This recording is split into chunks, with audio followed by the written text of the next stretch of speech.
Great, thank you for coming, everyone. So here, I'll get close to the mic.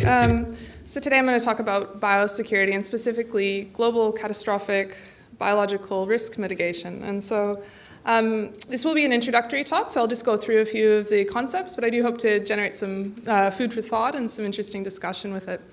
So just to begin, well, it's not good if the slide's not.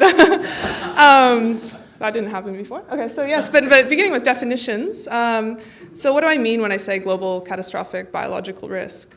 Well, the Johns Hopkins Center for Health Security in 2017 released this definition. This is a working definition that they released in a special issue of their Health Security. As you can see, it's quite long, though. It's good, but it's quite long. The way I define a GCBR, GCBRs are events caused by biological agents that could negatively alter the long-term future of humanity or threaten human extinction. So what are some examples of some GCBRs? It turns out that in human history there really aren't any examples that actually meet that definition. There are some events, though, that have come close. And so in the 6th century, the plague of Justinian killed upwards of 25 million people. And later on, the Black Death in the 14th century killed almost 10% of the world population at that time.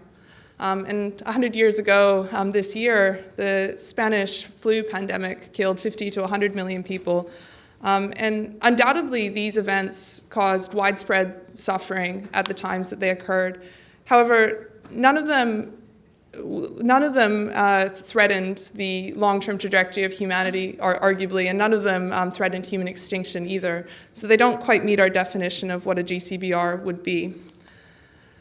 So beyond those three events, it seems that there's actually really few examples in history of anything that even comes close to a GCBR. So looking into the past, it seems that they're quite low in probability. However, I'm going to make an argument in this talk that it's the size of their impact which makes them worthy of our consideration, even if they're low probability events overall. So first of all, I just want to acknowledge that GCBRs are just one subcategory of global catastrophic risks. There's others such as non-aligned artificial intelligence that may or may not be more of a risk. And I want to make an argument that kind of applies to all catastrophic risks, and then I'll bring it back to biological examples. So just to begin, existential risk, why should we care about existential risk, besides the obvious of that we like existing? For me, it comes back to human values. I mean, a lot of us, whether we're utilitarian or not, we care about our own lives and we care about the lives of others.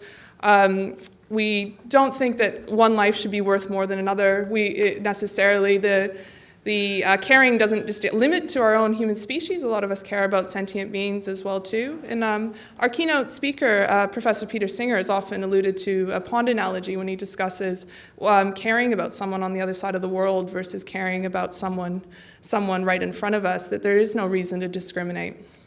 And I would make an argument that if we shouldn't discriminate based on lives where they are in space, we shouldn't be discriminating based on where they are in time. And so the late Derek Parfitt had us consider three scenarios, and the interesting thing about these scenarios is not which one's better than the other. It's quite obvious that peace is much better than any event that kills any amounts of humans. But what he had us consider was the relative difference between these different events. And while it's pretty obvious that between A and B, more than 7 billion people die versus B and C, only 76 million people die between those two events, that is. So one kills more people relative to the other. However, C really stands out in this scenario because of what it means for the future. If you have an event that kills 100% of the population, you're not only affecting the people that exist now, you're affecting people that would have existed if that event had not occurred. So it seems fairly obvious to me that a GCBR event, if it did occur, it would not just be limited to the 7.6 billion human lives that are around today. And in a calculation by Jason Matheny in 2007, he estimated that there's up to 10 to the 16th potential life years if our species goes on to live the average amount of years that a species usually exists. And that's actually limited to if we get up to 10 billion population and then just stay constant. If we colonize space, the number of potential human lives becomes astronomical. And so any event that threatens this is a risk not just to current day, but also all that future. It's important to note that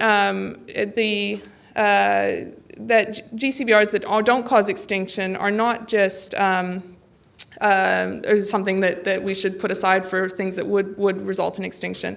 There seems to be very little guarantee that if there was a large-scale event that we'd actually recover as a civilization. This graph here is showing GDP over time. It seems that there's the mechanisms to build a civilization aren't really guaranteed, and it's not very obvious that it will always come back again if it was threatened. In addition, if you went back to a non-civilization society, the other issue is that all those astronomical lives of what we could be as a flourishing species out into space, you're now threatening that existence as well.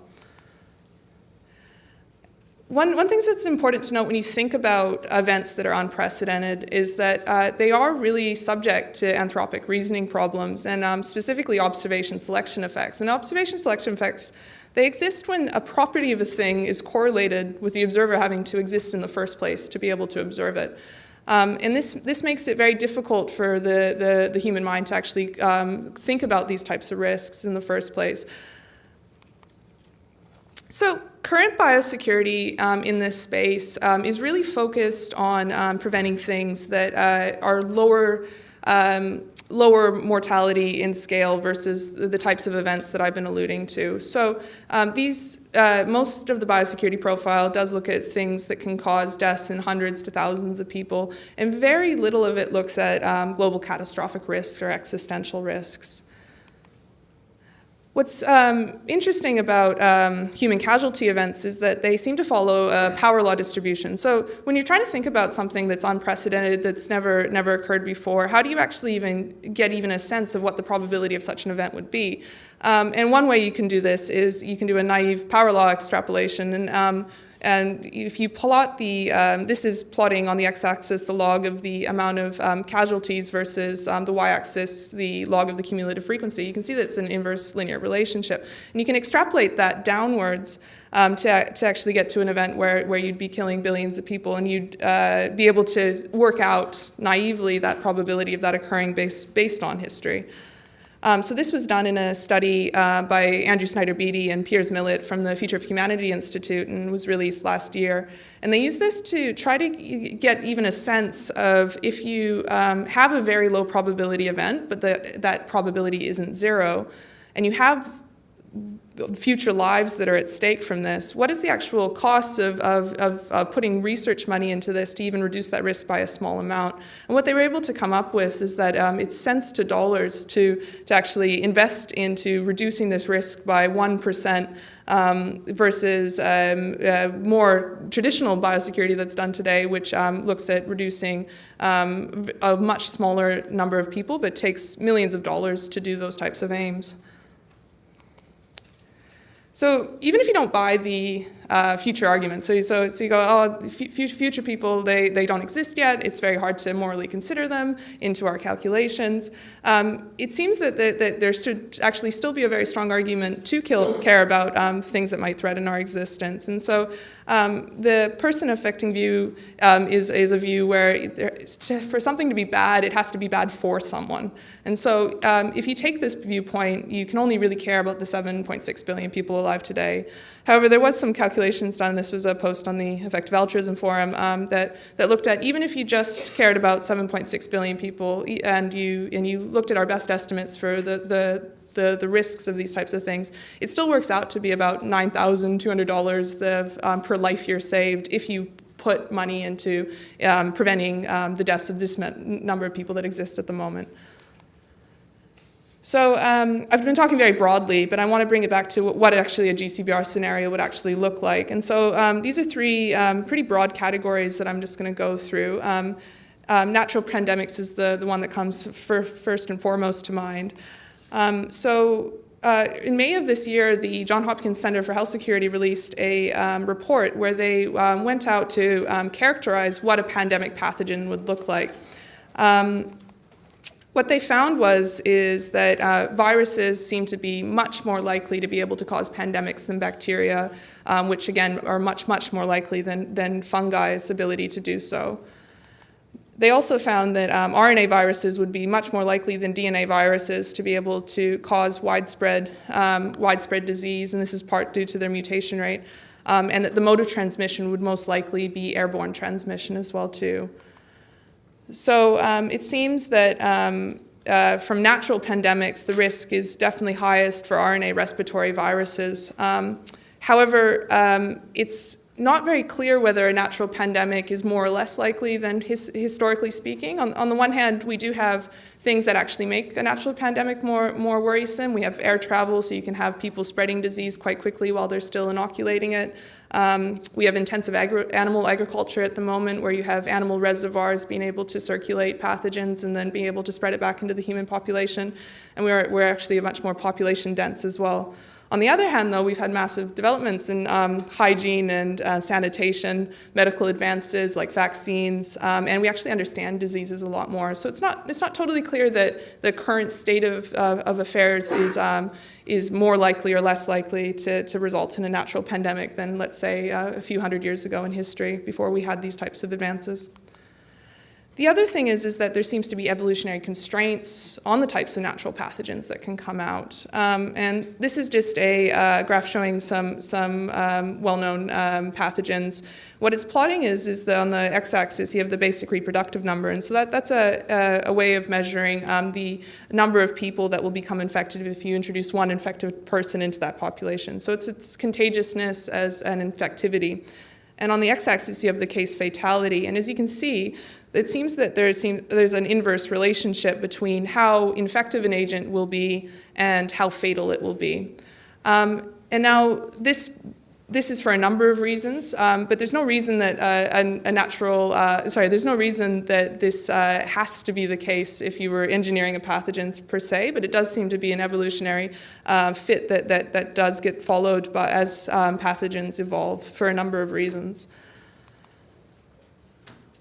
So another type of GCBR scenario worth considering is laboratory accidents. And labs have very stringent protocols, but there have been some examples in history of pathogens not being as contained as you'd hope they'd be.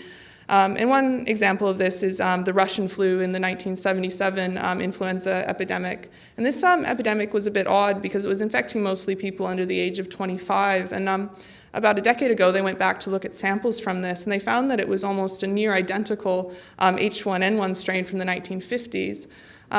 It turned out that, and these countries never admitted to it, but there's belief just based on its epidemic spread that it was originated in North China or Russia, and that researchers were experimenting on this type of flu that was around in the 1950s, and then it was able to be released. People over the age of 25 had already been exposed to it, so they were immune. People under the age of 25 hadn't, and that's why it was circulating in that population. However, that's a natural example of pandemic release. The situation changes quite a bit once you think about what you could do with an engineered pathogen. And there has been an unprecedented rise in what we are able to do in science and medicine and technology. So the risks from synthetic biology are really something that needs to be considered. For example, gene editing technologies have taken off. The cost and availability of these technologies has also made it so that other people besides large-scale governments are able to actually do research in this area. And importantly, gain-of-function research is a big cause of concern as well, too. An example of that is a few years ago, an experiment on the H5N1 influenza A strain. So this is a type of influenza that's highly pathogenic avian influenza, which does cause morbidity and mortality in humans, but it's actually very hard to spread human to human. Most people who get this are working in intensive agriculture with bird populations or with wild birds. It's not very easy to spread human to human. However, researchers took a strain of this and they were doing research on ferrets. And ferrets are used because their respiratory systems are very similar to that of humans. They cough and they sneeze like we do. And they were able to genetically modify a strain of influenza A to show airborne transmissibility between ferrets. And so this type of gain of function research, so gaining the function to be able to be airborne transmissible, is a big cause of concern if you think about all the different ways that that could be applied to different pathogens as well too. The third type of GCBR scenario, which I personally am most concerned about, is the deliberate attacks and deliberate release scenarios. And luckily, these haven't been that precedented in history. We're quite fortunate that there haven't been many large-scale biological weapons released or anything like that. It's important, though, to note that it's not completely unprecedented. And one example of this that's prudent to today is the Aum Shinrikyo doomsday cult. And this was a cult that was active in the 1980s and 1990s. Led by Shoko Asahara, and what they did was in Tokyo, they in a series of attacks released sarin gas and killed upwards of 13 people and injured almost 1,000. They actually owned a farm out in Western Australia where they were testing nerve agents on sheep, and they found about 2,500 sheep after these attacks took place that had been killed with sarin gas. Aum Shinrikyo's leader, Shoko, was recently executed this week for these attacks as well. These types of attacks are quite worrisome, but to me it gets to a whole nother level of magnitude once you think about what would be possible with an engineered pathogen. And the current state of affairs means that we largely need to be thinking about these types of concerns. Human agency is a cause for concern not only for these types of deliberate release scenarios where people have a malicious intent, but also their ability to actually engineer pathogens that might be able to do things that natural pathogens wouldn't be able to do. Geopolitical stability is extremely important within biosecurity, and if it got to the point where state-run bioweapons programs were taken off or had an arms race between them, there's a lot of very negative potentials that could come out of that. With the rise of biotechnology and ease of access to these technologies as well, it's becoming more and more of a concern that smaller scale actors, not just large governments that may have more regulation, may be able to enter this space themselves too. The Biological Weapons Convention has 180 country signatories on it, and they're unfortunately, though, limited in what they're able to do with their amount of funding. They're not able to go and investigate certain countries or regulate in the way that would actually prevent further developments. It's also not clear that if a bioterrorism event did occur or if a bioweapon was developed, if we'd be able to develop countermeasures in time against such things, and whether or not we'd be able to broadly apply them to all the different range of what you could end up doing with an engineered pathogen. So just comparing these types of risk categories, it seems to me that engineered pathogens, because they don't have these evolutionary constraints that we see in other pandemics that have occurred in history, that they are much more of a cause of concern than naturally arising ones. In addition, deliberate release scenarios do also seem to be more of a concern than laboratory released ones. This is just an infographic from Claire Zabel's talk last year on biosecurity as an EA cause area. It's not entirely clear if you had a deliberate release of a natural pathogen, depending on how it went, how much of a risk that would be versus a accidental release of one of these gain of function research pathogens, for example. However, I would say that all four of these categories are things that we really should be thinking about and focusing on. In terms of resources, I would lean towards the lower right there in that corner. Something that's really important in this space, and it can be quite hard to navigate at times, is the concept of information hazards. So information hazards are risks that arise from disseminating potentially true or true information that may cause harm or enable some agent to cause harm. So any of these discussions about in biosecurity carry these types of risks, whether or not it's discussing different ways that you could engineer pathogens or talking about different ways that pathogens could be released. On the one hand, this is a conversation I think on a national and international scale we need to be having more because it's the risks are quite large. However, we need to go about it quite well to not do the hard thinking work, for example, for people with malicious intents. And this becomes prudent as well when we think about dual-use research of concern. One of the issues that I think is most pressing in this area is that it seems to be quite unilateral in the ability for scientists to release information that could be quite risky. For example, the horsepox virus is it was previously an extinct version of it's an extinct strain that's related to the smallpox virus. But the sequencing data was available, and mostly for almost a proof of concept, two Canadian researchers for about $100,000 were able to use published sequence data and synthesize this virus and show infectivity in cells. They then scientifically published this research as well, and they did receive quite a bit of condemnation regarding it. And it sparked a large discussion around the dangers of doing such research and also disseminating that information widely available as well.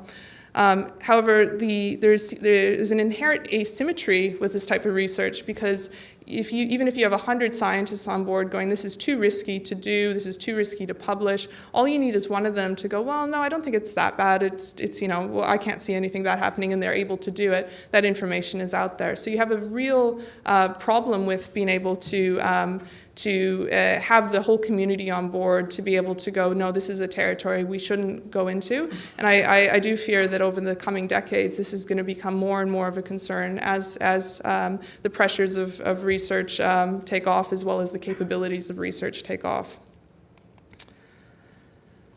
So some of the pressing questions, I think, in this field, and it's important to note that it's, from an EA perspective, the risk landscape is still quite much so being developed and figured out. But I think it's very important to try to quantify what the actual risk of an anthropogenic or man-made GCBR would be this century. I also think from a public health and biosecurity perspective, it's really important to figure out if the current system is actually able to respond to a GCBR. So are you able to scale up what we currently have on a national and international scale to be able to respond to a large-scale event that killed hundreds of millions or even billions of people? And it's not clear to me that that is a scalable system at the moment. Also, there's whether we should be investing large amounts of resources in being able to do defensive medicine and develop medical countermeasures in case something comes up. Where would we target that? How would we do that? It's a pressing question as well. And how do we balance advancing scientific research with dual-use research of concern? Is there a way that we can govern or cohesively get the scientific community to agree to certain principles with regards to publishing, with regards to the research that they undertake in the first place? And how do we get the international community to get on board with preventing bioweapon development as well too? So I think EAs especially are well suited to work in this area for a few different reasons. One is that people who are thinking about the far-term future and who really do care about the lives that are at stake in these types of events could be well suited to be thinking about these large-scale events that perhaps other people outside of this community are less inclined to. So there does seem to be some work areas within direct research. It's still a field that's really being developed about being able to even quantify these risks.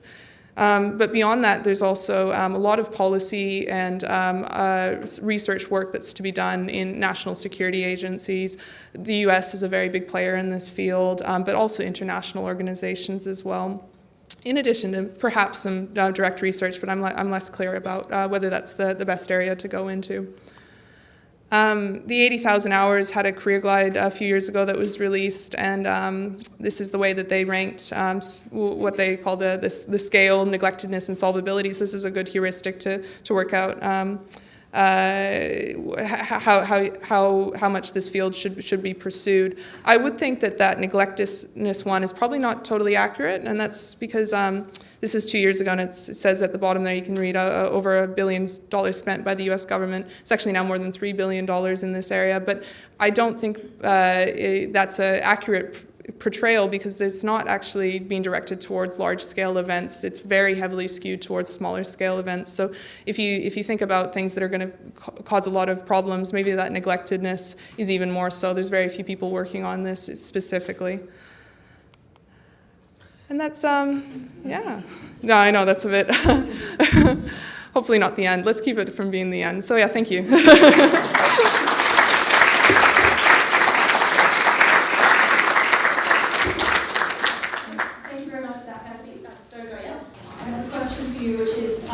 What methods are there for scientists to determine what they should share? Because talking to other scientists about their research could be a risk in itself, like information risk. That's true, yeah. Yeah. So with regards to that, I would encourage scientists to informally, definitely, to have those types of discussions. I think, obviously there'd be needing to screen yourself from having really widespread discussions if it's really risky. At the moment, there's not very formal methods to do so, of being able to do that. The type of thing I'd conceptualize is being able to have a governing structure where, in the same way that you need to register research trials, that you'd have to register certain ideas so that before you can even fund it. At the moment, though, it's more a community consensus that hasn't been formally formalized that these types of discussions are taking place.